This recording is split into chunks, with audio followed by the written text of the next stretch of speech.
Hi, everyone. My name is Samantha Cutrara, and I am the Program Development and Curriculum Specialist at York University. I work in the Office of the Vice Provost Academic, and I work with all these different faculties across all the different campus on program development and articulation, or maybe like re-articulation, or like visioning, and all these different elements. And it's really wonderful to work with so many different programs. And I created a website to help with certain elements that I talk about all the time when we first start working together. Things about curriculum, things about learning outcomes, things about mapping learning outcomes. And these short videos that I have created are complements to the website I created.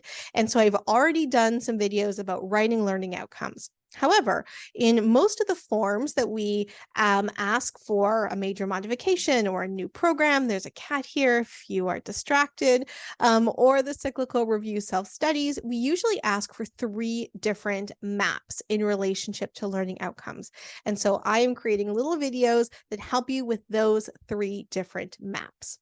Now, again, everything that I'm talking about today aligns with the website that we have created. And so I am on the website for curriculum development and innovation. Let me just pause as I screen share.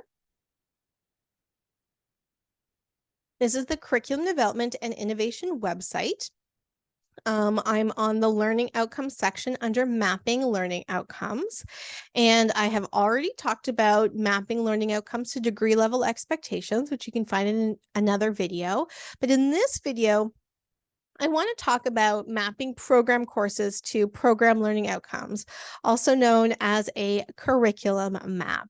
Now, this seems really scary, although if you, for some people that like to structure things in a table, maybe it sounds really interesting and exciting.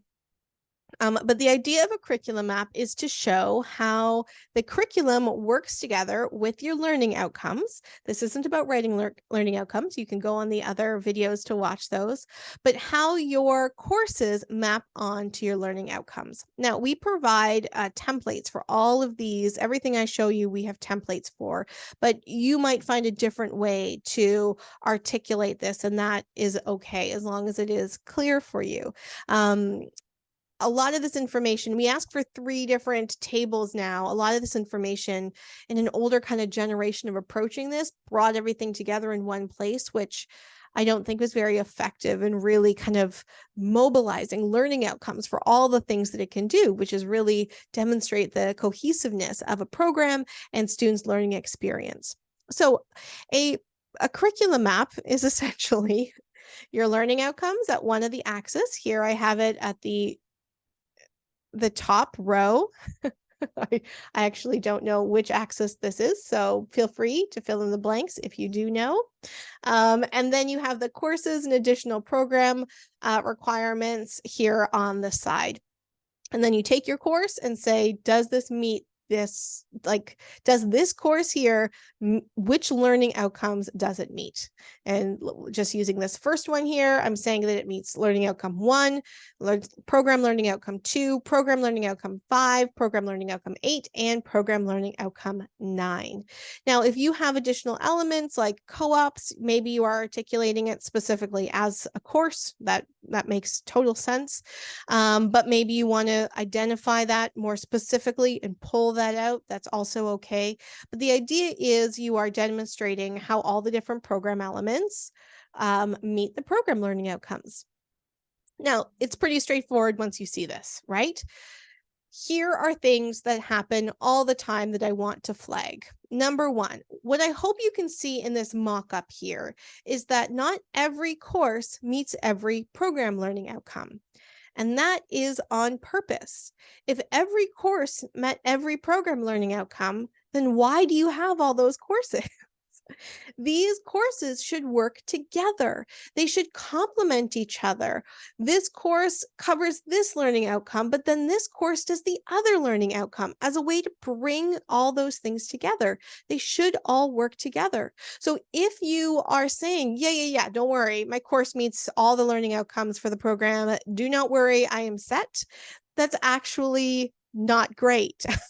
We want every course to really take a look at that program learning outcome and think about am I actually doing this in the course? What does this look like?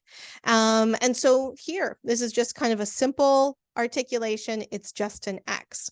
Now, the other question that I get a lot is, oh my gosh, do you know how many courses we have? Do I need to do this for every single course? And the answer is ...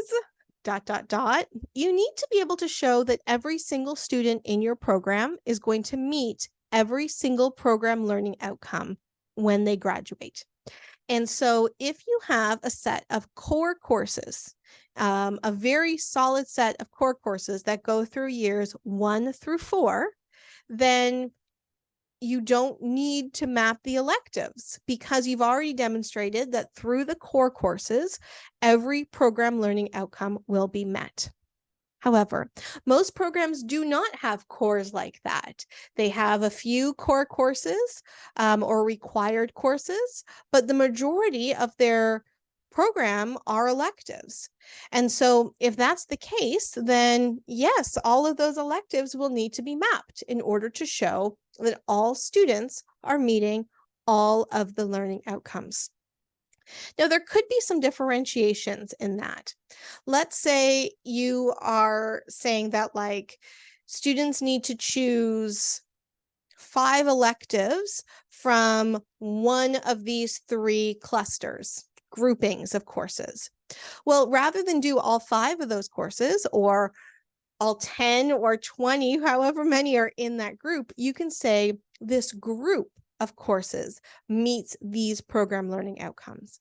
So rather than if you have a million electives, if there are ways that they are organized to be able to do similar things, but in more specific ways, then you can map them in that way.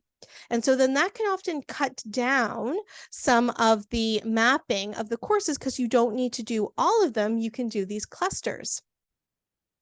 If you don't organize your program that way with clusters or things like that, another way to think about it is to say, these are our core or our required courses.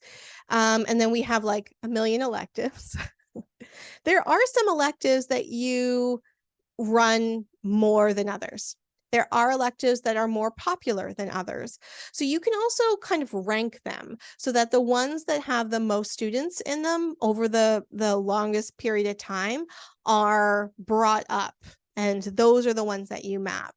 And the ones that are only offered like once every 4 years or has just a very small group of students in it on a regular basis so that these students inevitably have taken another one of these courses, that's also okay as well. So the idea is that you want to show that all the students, every single one of them, no matter which courses they take, will meet the program learning outcomes. If you have a strong core set of required courses, mapping all of the electives might not be necessary. However, if your program is really elective based, then there are some kind of creative ways to think about that. Think about how you can do the ones or do themes. You can do the ones that are taken the most, but kind of think about that. Now, the third type of map that we are going to need from you is looking at assessments. Now, often assessment of the program is not about individual student grades. But at York, how we have often approached assessment is by looking at specific assignments in specific courses. Now, I'm going to be doing a whole video just on that, but I want to flag here that this was the example that we just looked at. Underneath it is program course assessment to learning outcomes. And here is the same chart, but with more details.